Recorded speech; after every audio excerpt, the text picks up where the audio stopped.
ആത്മബന്ധുക്കൾക്ക് വിനീതമായ നമസ്കാരം.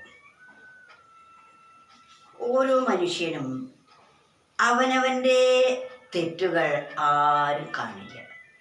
എന്നാൽ മറ്റുള്ളവരുടെ കുറ്റങ്ങളും തെറ്റുകളും വിപുലീകരിച്ച് കാണുകയും ചെയ്യും. എന്നാൽ സജ്ജനങ്ങളായ ഒരാൾ മറ്റുള്ളവരിൽ ഒരു തെറ്റ് കാണുമ്പോൾ തന്നിലേക്ക് തിരിഞ്ഞു നോക്കും. ആ തെറ്റുകൾ ആ സന്ദർഭം വരുമ്പോൾ എന്നിലുണ്ടാകുമോ എന്ന് വിചിന്തനം ചെയ്യും. എന്നിട്ട് അത്തരം സന്ദർഭങ്ങളെ അല്ലെങ്കിൽ ആ തെറ്റുകൾ ആവർത്തിക്കാതെ തൻ്റെ ജീവിതം പൂർണ്ണമാക്കാൻ ആണ് സജ്ജനങ്ങൾ പരിശ്രമിക്കുക. എന്നാൽ ദുർജനങ്ങൾ അങ്ങനെയല്ല.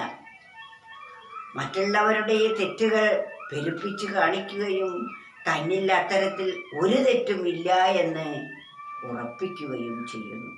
അങ്ങനെയുള്ളവരെ ശരിപ്പെടുത്താൻ ഒരാൾക്കും സാധിക്കുകയില്ല.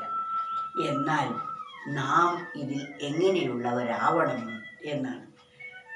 അതുമല്ലന്യദോഷങ്ങൾ അണുവും ചൊല്ലിടാത്തവർ ഭാവങ്ങളെല്ലാം ഭഗവൻ മയമായി തന്നെ കാണുവോ. ഭക്തന്മാരായവർ എങ്ങനെയിരിക്കും എന്നാണ് പറയുന്നത്.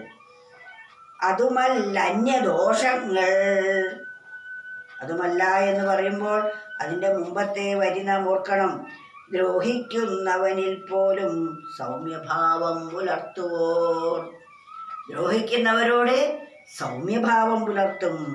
ക്രോധകാരണമൊട്ടേറെ ഉണ്ടായാലും ക്ഷമിപ്പവർ. ക്രോധിക്കാൻ ധാരാളം ഉണ്ടെങ്കിലും അവർ ക്ഷമാലുക്കളായിരിക്കും. അതുമാത്രമല്ല, അതുമല്ലന്യദോഷങ്ങൾ അണുവും ചൊല്ലിടാത്തവർ. മറ്റുള്ളവരുടെ ദോഷങ്ങൾ കണ്ട് അത് വെറുപ്പിച്ച് അവരെ നിസ്സാരമാക്കി തള്ളാതെ ആ തെറ്റ് കാണുന്നവരിലും ഭഗവാനെ കാണാൻ പഠിക്കുകയാണ്. അതുമല്ലന്യദോഷങ്ങൾ അണുവും ചൊല്ലിടാത്തവർ ഭാവങ്ങളെല്ലാം ഭഗവൻ മയമായി തന്നെ കാണുവോ. അവരുടെ ഭാവം എത്തരത്തിലുള്ളതായിരിക്കും? എല്ലാം ഈശ്വരമയമായി കാണുന്നവരായിരിക്കും. എല്ലാം ഈശ്വരമയമായി. യാതൊന്നു കാൺമതതു നാരായണ പ്രതിമ, യാതൊന്നു കേൾപ്പതതു നാരായണ ശ്രുതികൾ, യാതൊന്നു ചെയ്യുവതത് നാരായണർച്ചനകൾ, യാതൊന്നതൊക്കെ ഹരിനാരായണായ നമ എന്ന എല്ലാം ഭഗവന്മയമായി കാണുന്ന മഹത്തുക്കളായിരിക്കും അവർ. അതാണ് അതുമല്ലന്യദോഷങ്ങൾ അണുവും ചൊല്ലിടാത്തവർ. മറ്റുള്ളവരുടെ ദോഷം അണുപോലും അല്പം പോലും പറയാത്തവര്, കാണാത്തവരും. അതുപോലെ ശാരദാദേവി ഒരിക്കൽ ഉദിച്ചു വരുന്ന ചന്ദ്രനെ നോക്കിക്കൊണ്ട് ഒരു പൗർണമി ദിവസം പറയുകയാണ്, ആ ചന്ദ്രനിൽ പോലും കളങ്കമുണ്ട്.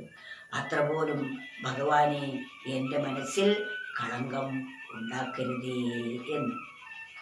പൂർണ്ണ നിലാവ് പൊഴിക്കുന്ന ചന്ദ്രനിൽ കറുത്ത പാടുകൾ നമുക്ക് കാണാൻ സാധിക്കുന്നു. എൻ്റെ മനസ്സിൻ്റെ പ്രതീകമാണ് ചന്ദ്രൻ. എൻ്റെ മനസ്സിൽ അത്ര പോലും കളങ്കങ്ങൾ അടിഞ്ഞുകൂടാൻ അങ്ങ് അനുവദിക്കരുതേ എന്നാണ് ആ അമ്മ പ്രാർത്ഥിച്ചത്. അതുപോലെയാണ് ഇവിടെ. അതുമല്ലന്യദോഷങ്ങൾ അണുവും ചൊല്ലിടാത്തവർ ഭാവങ്ങളെല്ലാം.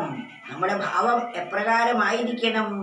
ഭഗവന്മയമായി തന്നെ കാണുവോ. എല്ലാം ഈശ്വരമയമായി കാണുന്ന വ്യക്തികൾ ആയിരിക്കും.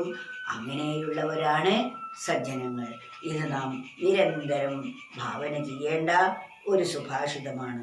അതുമല്ലന്യദോഷങ്ങൾ അണുവും ചൊല്ലിടാത്തവർ ഭാവങ്ങളെല്ലാം ഭഗവൻ മയമായി തന്നെ കാണുമ്പോൾ.